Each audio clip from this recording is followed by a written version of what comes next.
అనుకుందాం. రేపు మార్చిలో స్థానిక సంస్థల ఎన్నికలు, గ్రామ స్థాయిలో ward member, sarpanch, mandal TC, MPP president, ZPTC, municipal కార్పొరేషన్లో మేయర్ ఎలక్షను, కార్పొరేటర్లు, మున్సిపల్ కౌన్సిల్లో మున్సిపల్ కౌన్సిల్ చైర్మన్స్, బీఫామ్స్ అంతటి ఇస్తాయి కదా. రేపు పోటీ చేయి.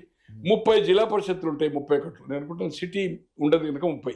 ఏ ఒక్క జిల్లా పరిషత్తు కూడా ఇప్పుడు 31 జిల్లా పరిషత్తు నీకే ఉన్నాయి కదా. యు ఆర్ విన్ కదా. 90% పైన నువ్వు అన్ని గెలిచినావు కదా. మున్సిపాలిటీస్ కూడా 90% గెలిచినావు కదా.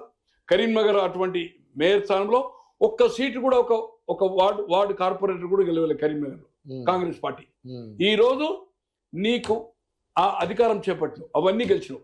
రేపు రాబోయే ఎన్నికల్లో నీకు నిజంగానే మీ పార్టీకి కేసీఆర్ గారికి నమ్మకం, ఆత్మవిశ్వాసం ఉంటే రేపు రాబోయే ఈ మున్సిపల్ పంచాయతీ ఎన్నికల్లో మేము పోటీ చేస్తాము, దీన్ని రెఫరెండం కింద సిద్ధంగా ఉండాలని కాంగ్రెస్ పార్టీకి ఛాలెంజ్. దాంట్లో ప్రజల వ్యతిరేకత ఉంది, నీకే అధికారం అనుకుంటే అది బీఫామ్ తోటే కదా, గ్రామస్థాయి ఎన్నిక కదా. ప్రతి పౌరుడు ఓటేస్తాడు కదా. 18 ఏళ్ళ వయసు వచ్చిన వాడు. మన అసెంబ్లీ, లోక్సభ కంటే ఇప్పుడు ఓటర్ లిస్ట్ ఎక్కువ పెరుగుతుంది కదా. దాంట్లో నువ్వు పోరాడి గెలువు. మెజార్టీ గెలిస్తే కాంగ్రెస్ ఏదైతుందో ఎన్నికలకు సిద్ధమా, ప్రభుత్వాన్ని రద్దు చేసుకుంటుందా, లేదు నేను గెలవకపోతే నేను పార్టీ రద్దు చేసుకుంటాను ఒకటి రెఫరెండం కింద ఛాలెంజ్. నీకు అంత ఆత్మవిశ్వాసం ఉంటే. కానీ వాళ్ళు మామూలుగా అక్కడక్కడ మాట్లాడుతున్నారు సార్. ఏమని, ఇప్పుడు లోకల్ బాడీ ఎలక్షన్స్లో ఎవరేంటో, ఎవరు సత్తా ఏంటో మేము చూపిస్తామని చెప్పి మాట్లాడుతున్నారు సార్. మాట్లాడుతున్నారు. మేము మెజార్టీ గెలుస్తామని కేటీఆర్ గారు ఉన్నారు. మనం కూడా ఒక చర్చలను గెలువరని చెప్పాను నేను. అవన్నీ ఇడిచిపెట్టండి. పాత లెక్కలు, పాతల ఇదివరకు జరగలేదు, దానికి సంబంధం లేదు. ఇప్పుడు అంత ఆత్మవిశ్వాసం ఉంటే మీ ప్రభుత్వం వస్తుంది అనుకుంటే, ఇదొక ఎన్నికలు వస్తున్నాయి కదా మీకు ఇమీడియట్ 3 months లో. మీరు యాక్టివ్ ఉన్నారు కదా. ఈ పోల్ ఏదైతుందో 67% అని చెప్తున్నారు కదా. మీరు పెట్టిన దాంట్లో కానీ, కాంగ్రెస్ పెట్టిన దాంట్లో కానీ, కమాన్ 67 మీకంటే 33 కాంగ్రెస్ కంటే బీజేపీకి ఏం లేదనుకుందాం. అంటే 67 అంటే మీరు 51 ఉన్నా గెలుస్తారు కదా. 51 కాదు, ట్రైఫైట్ లో 43-44% వచ్చినా గెలుస్తారు కదా. మీరు ఛాలెంజ్ చేయండి. ప్రజా బ్యాలెట్ కేసుతో మేము సిద్ధము. అల్టిమేట్ పబ్లిక్ మీటింగు, ప్రజా ప్రదర్శన కాదు, అల్టిమేట్ బ్యాలెట్ డిసైడ్ చేస్తుంది. అసలు నువ్వు హౌస్కు రావు, హౌస్లో మాట్లాడవు, ఫామ్ హౌస్లో మాట్లాడుతావు, పబ్లిక్ మీటింగ్ పెడతారు, రండి తయారుగా అండి, పబ్లిక్ మీటింగ్లో మన సత్తా ఏందో చూపుతాను. నీకు అసెంబ్లీ ఇప్పుడు సెషన్ ఉంది, ఒక 6-7 రోజుల్లో స్టార్ట్ అవుతుంది. 7th and 8th అసెంబ్లీ సమావేశాల్లో ప్రభుత్వ వైఫల్యాలను, ఇచ్చిన హామీలను అమలు చేయలేదని నువ్వు మాట్లాడండి. ఇది 1000 సంవత్సరాలు రికార్డుగా ఉంటుంది. నీ లైఫ్ ఏదైతుందో కంప్లీట్ రికార్డ్ చేసి క్యాసెట్ CD పెడతారు. 1000 సంవత్సరాలు లైబ్రరీలో ఉంటుంది, అసెంబ్లీ లైబ్రరీ. ఈ పేపర్లో, టీవీలో బయట వచ్చింది అక్కడ దానికి నిబద్ధత ఉంటుంది. ఇది రికార్డెడ్ గా ఉంటుంది. అక్కడ నువ్వు పోరాడు. వాళ్ళ వైఫల్యాలను నువ్వు ప్రజలకు కనువిప్పు చేయి. నీకు ఇచ్చిన ప్రతిపక్ష హోదాను సద్వినియోగం చేసుకో. అది లేకుండా పబ్లిక్ మీటింగ్ లో డబ్బులు ఇచ్చి, గాంధీ ఏదైతుందో చెంచాగాన్లను డబ్బులు ఇచ్చి, బిర్యానీలు, బీర్ పొట్లాలు ఇచ్చి, ఏదైతుందో బస్సులు ఇచ్చి, గుర్ద కపరాలు ఇచ్చి, తైలాలు ఇచ్చి కాదు. నీకు నిజంగానే ఆత్మవిశ్వాసం ఉంటే రేపు స్థానిక సంస్థల ఎన్నికలకు రెఫరెండం అని ఛాలెంజ్. వాళ్ళు ఒప్పుకుంటారా లేదా వేరే సంగతి. కానీ నువ్వు ఒక ధైర్యవంతునివే కదా. నేను ఓడిపోతే నా పార్టీని రద్దు చేసుకుంటా.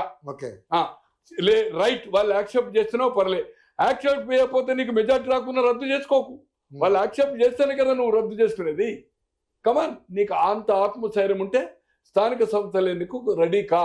డబ్బులా నీకు 1000 కోట్లు.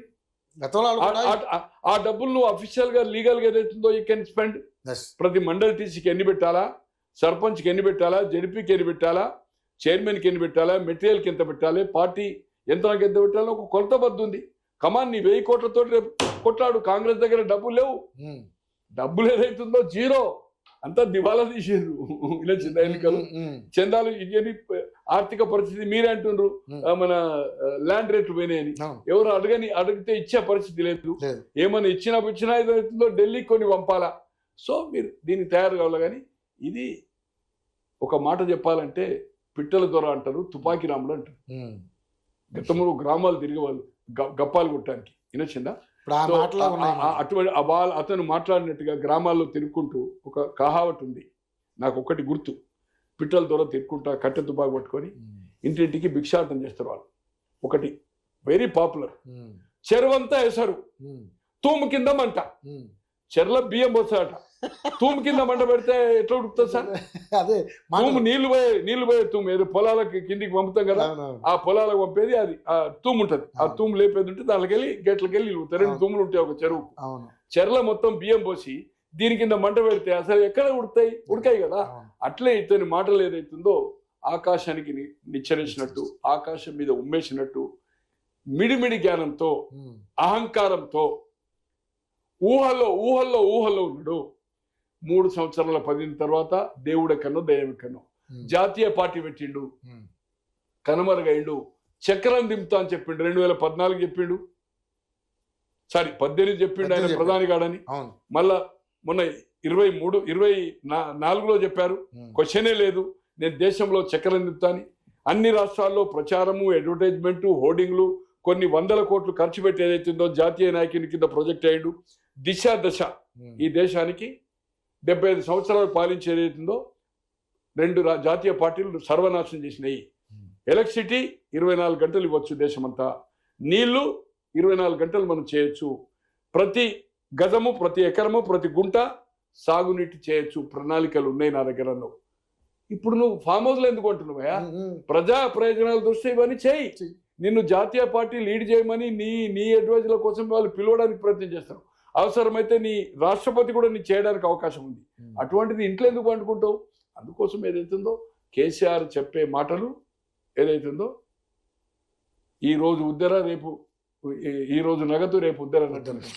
ఇవాళ మీటింగ్ అంటాడా, ఆ పబ్లిక్ మీటింగ్ తయారు చేస్తాడు. ఆ పబ్లిక్ మీటింగ్ తర్వాత 6 నెలలు పట్టాడు. సార్ తెలంగాణ బిల్లు పెట్టినాడు అవసరం లేదు కదా, ముఖ్యమంత్రిగా సెక్రటరీ రాలే కదా, ముఖ్యమంత్రిగా ఇంటర్వ్యూ లేదు కదా, లేబర్ మంత్రి కేంద్రంలో ఉండి ఆయన క్వశ్చన్ ఉంటే కూడా పార్లమెంట్ రాలే కదా, అట్లా ఇక్కడ ట్రాన్స్పోర్ట్ మినిస్టర్ ఉంటే ఆయన క్వశ్చన్ ఉంటే రాలే కదా, క్యాబినెట్ మీటింగ్లో కూడా ఫోన్ బంద్ చేసుకొని అటెండ్ కాకపోతుండే కదా. ఆయనకు అలవాటు, ఇది నైజాంగిరి అలవాటు. తో అతను బయటకు వచ్చేది లేదు.